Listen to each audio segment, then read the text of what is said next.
Oh,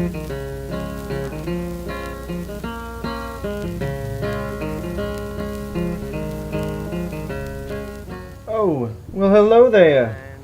Hi, I'm Reginald Wentworth. Thank you for watching A Southern Gentleman Reads Amazon Reviews, whatever that is.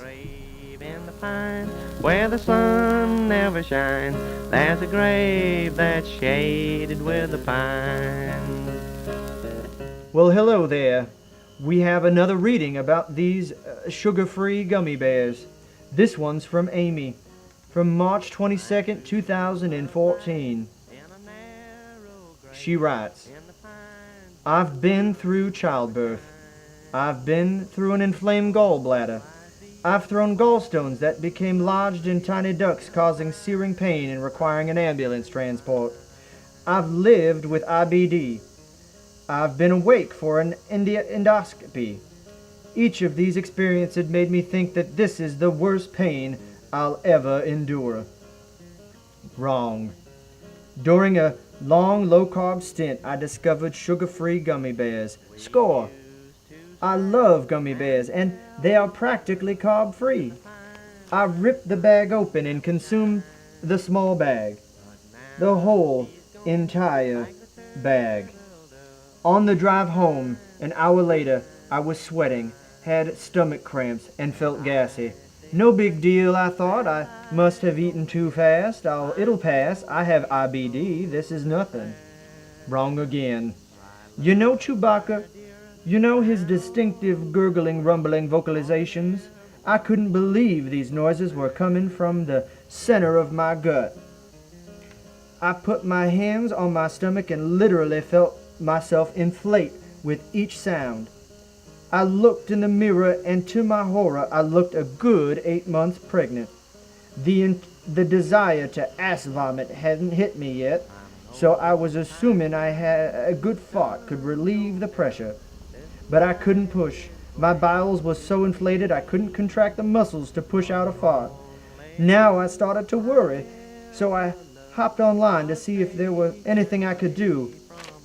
That's when I found the millions, yes, millions, of forums and message boards warning people of the GI upset caused by those delicious gelatinous bombs of death. I immediately downed 2 doses of Imodium, anticipating the storm. I had to tie up my hair as it was becoming soaked in sweat. I sat down to watch some TV, hoping the Imodium would get ahead of the gummy bear attack. And when I say I sat down, I actually mean I laid down gently on my side, as sitting straight up was absolutely out of the question. Halfway through an episode of Seinfeld, a good laugh triggered what can only be described as World War III in my stomach. I made a mad dash for the bathroom. I got my sweatpants. I had to change out of the jeans thanks to the bloating. Down literally a millisecond before the fiery hot lava exploded from my poor unsuspecting colon. With each burst from my insides, I emitted a cry far more desperate than the ones made during childbirth, saying, "Stop, please stop," out loud over and over again to a God that just wasn't listening. After about 10 minutes, I realized if I sat on the seat any longer, I'd likely prolapse my colon through my now loosened anus.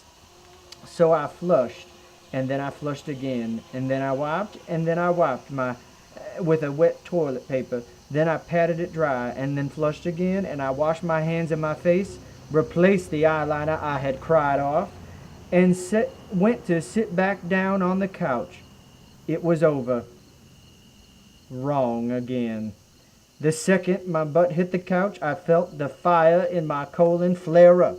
I knew something was trying to squeak out. I waddled back to the bathroom, clenching my cheeks together as tight as I could and still walk. I landed on the toilet seat just in time for round 2.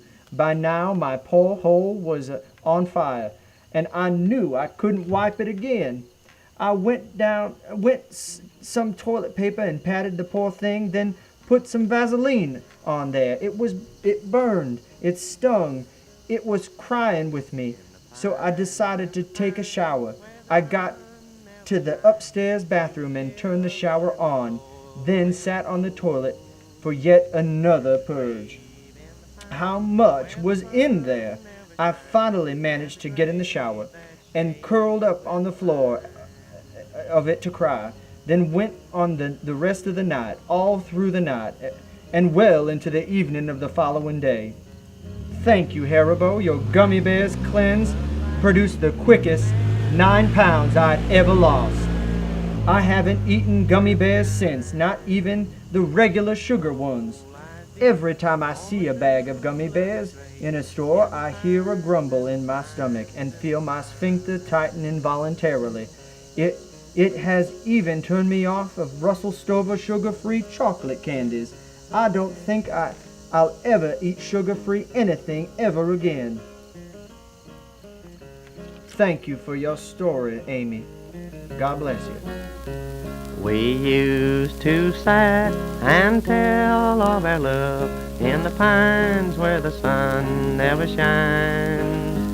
But now she's gone like the turtle dove in the pines, in the pines, in the pines.